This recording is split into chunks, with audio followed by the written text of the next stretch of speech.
like kind of a little bit of a full circle moment for me, because ever since I went to the doctor for my dysautonomia, I was feeling so much better, like brain injury wise. Mm-hmm. I actually started going to graduate school, Wow. online program. And it was like this academic side of myself that I thought I had lost completely. Yeah.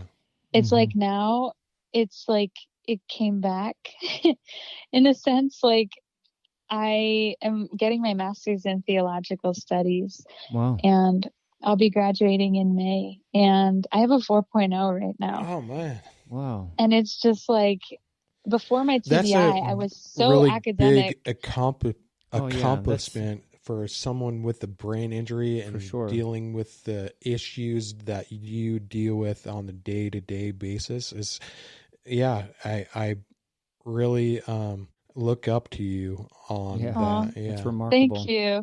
You know, honestly, we just need to though, listen to some of her music. I think it's the music. Yeah. Listen to your music, and then I love the song "Hope Survives." Oh, thank you. Yeah, and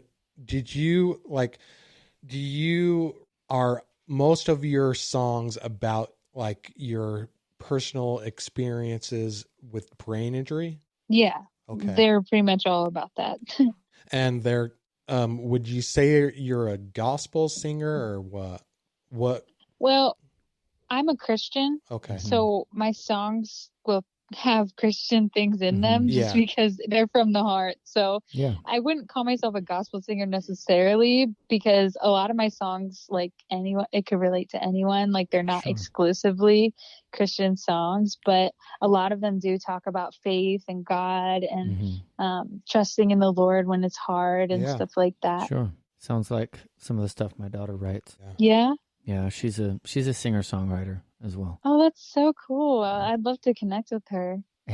Actually, I bet she would love to connect with you, because hearing your story might actually help her a lot. She had an autoimmune disease growing up, and people have made fun of her, and it just she's had a rough time, and music is literally her like outlet. Saving grace. Yeah, it really is.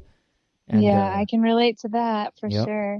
And it just flows. Like sometimes she'll just sit down, and the next thing you know, she's like, "Hey, you want to hear my song?" I'm like, "You wrote this whole thing in an hour? Like, from start to finish?" I'm like, "How did you?" Like, wow. And I'm good at music, but she's like, "Yeah, man, it's next level. It's awesome."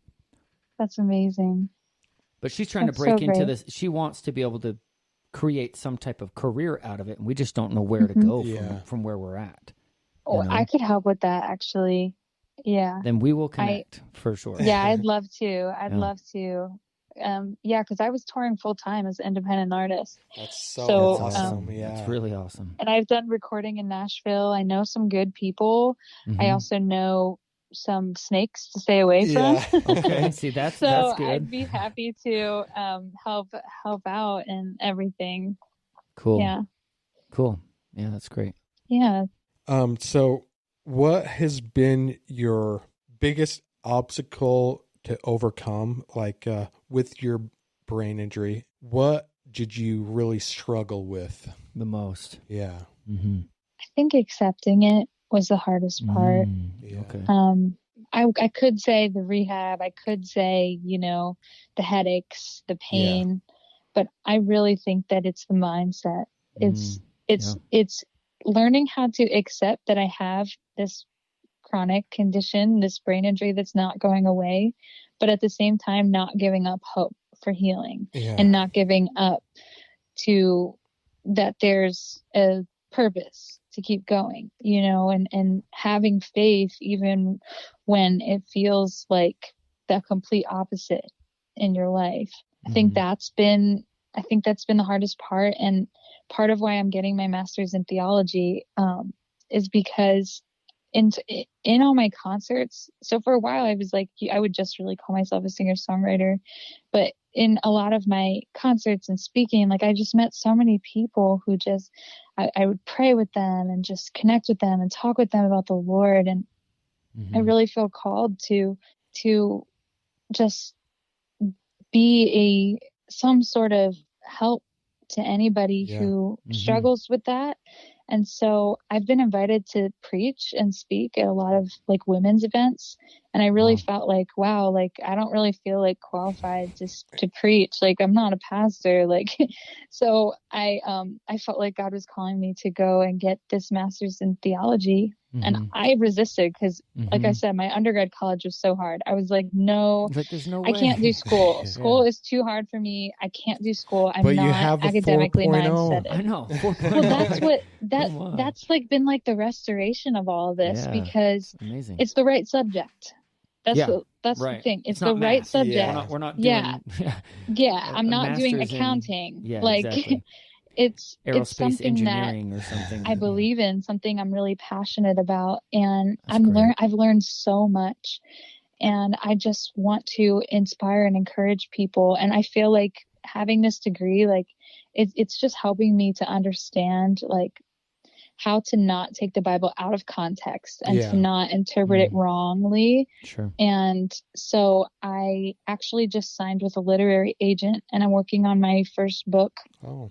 And I want to write books for Christian living and faith through trials and things like that.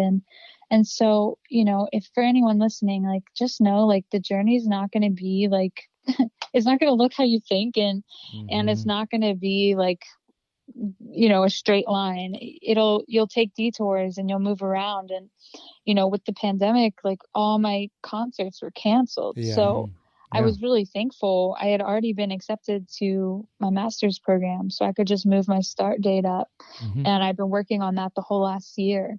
And so it's like, you know, this is something I never thought I could do because of my brain injury. Like, I disqualified myself from academia because I didn't think I could do it. And I'm actually considering going at, like, the recommendation of some of my professors, going on for my PhD after this, because I'm considering, like, I'd love to be a college professor and teach Bible classes and, you know, just help and make an impact on the students to know, like, accomplished she is, isn't she? Yeah, she's a go-getter. Yeah. But it, you know what? It's weird though. It sounds like it, but it's really just one thing at a time. Like, it's really just like, you know, you have to find out what you're passionate about and what makes your heart sing and what God has given you and gifted you in and called you to, and what you care about. Like, having a brain injury, I care about brain injury people. I care about, I mean, people who've had brain injuries, and I care about that. And so I want to do everything I can to help them, you know, and having, you know, being, you know, having the opportunities that I've had to speak and to sing, it's just grown a passion in me to share the hope that's found in the Lord. And from there, it's like, okay, I just grow a little bit and just grow a little bit more. And I learn a little bit more. And I just, you know, step by step following where God has. And that's how you keep going. You don't try to do everything at once, and but never give up on what you feel inside, like, that your passion is. Like, I had given up on academics because I didn't think I was capable. And it's like I'm returning to, like, some things about myself from before the brain injury. Like, I'm enjoying reading again. And it's because a year ago I got a Kindle, and I got a Kindle Paperwhite, and they have a font on there called dyslexic font. And I use the dyslexia font, and I make the font big, and it makes it so much easier on my eyes, and I can enjoy reading again. So it's like, you know, with different things with the brain injury, you have to find different ways to do things, but it doesn't mean that you can't do them. And that's sometimes the most important thing to realize is you can still do it. It's just going to be a little bit different. Yeah. Do you feel like you were always like had that kind of a mindset? I mean, it seems like it obviously grew and strengthened as you became an adult. But do you feel like you had that when you were younger? What kind of mindset? Just the mindset of that you have now. Just even just this step by step type of thing. But it doesn't seem like you waver very much. Like, there's always that sense of hope, sense of faith, sense of that I'm gonna find a way, no matter what. Yeah, I don't think that was always there necessarily. I think that's hugely influenced by my mom. Okay. She's amazing. She has taught me so much and in my brain injury journey, and helped me to not give up, and helped me to keep going.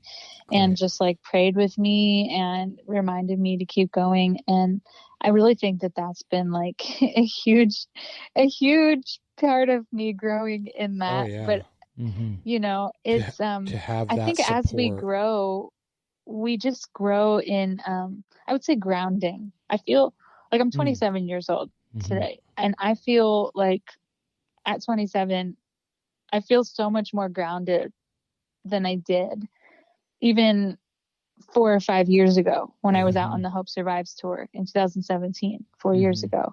Yeah, at that time I felt like I would have said all the same things. Like I believed in hope, and I really strongly felt like, you know, I was going to do things a little bit at a time. But when you go through challenges, I also survived an abusive relationship, which that's a whole other thing. But I think when you have a brain injury, it's easier to not see red flags. Yeah. And just there was this guy that was a liar and just a predator, if I want to be completely honest. And I didn't recognize it for what it was. And that really, really knocked down my self-esteem. And my newest album has some songs about that on it as well. But I actually had to get a restraining order. Wow. And it was like really, really, like that knocked me down a lot. And I think it took away a lot of my hope.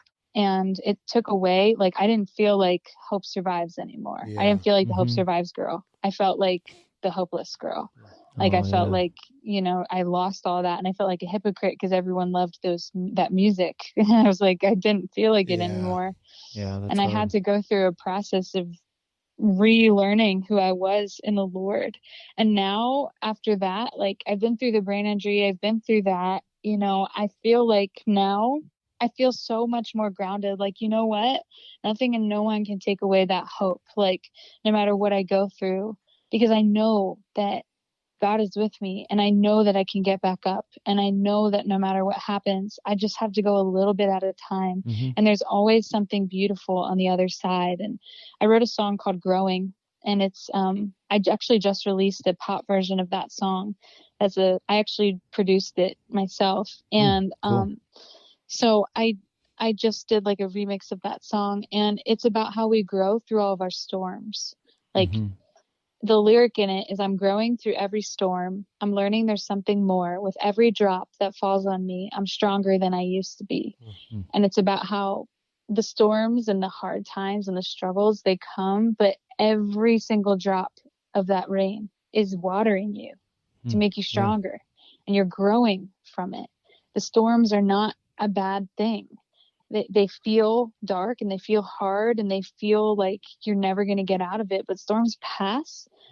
But in the meanwhile, what has it taught you? What are you growing? Because you can't change the fact you're in the storm. Like when the clouds are overhead, short of getting on an airplane and going somewhere else, you can't change that.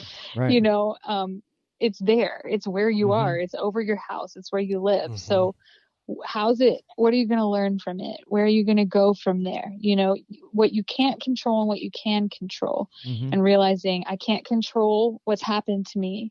I can't control the actions of other people. I can't control my brain injury, headaches and symptoms, but what can I control?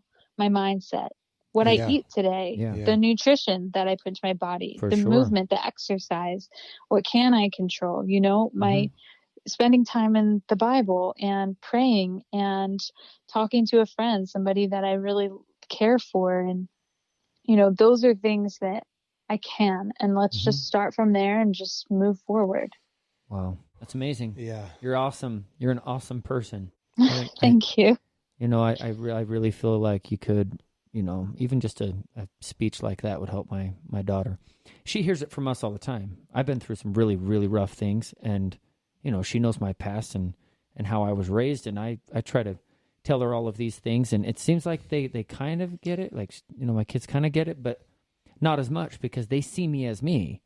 You know what I mean? They're like, well, you're our dad. You've always been like there and strong and, you know what I mean, on top of things. But so they never saw the struggle. You know what I mean? But I think like coming from somebody else that isn't your parent, I feel like it would mean more. Yes. Yeah, like I think it could impact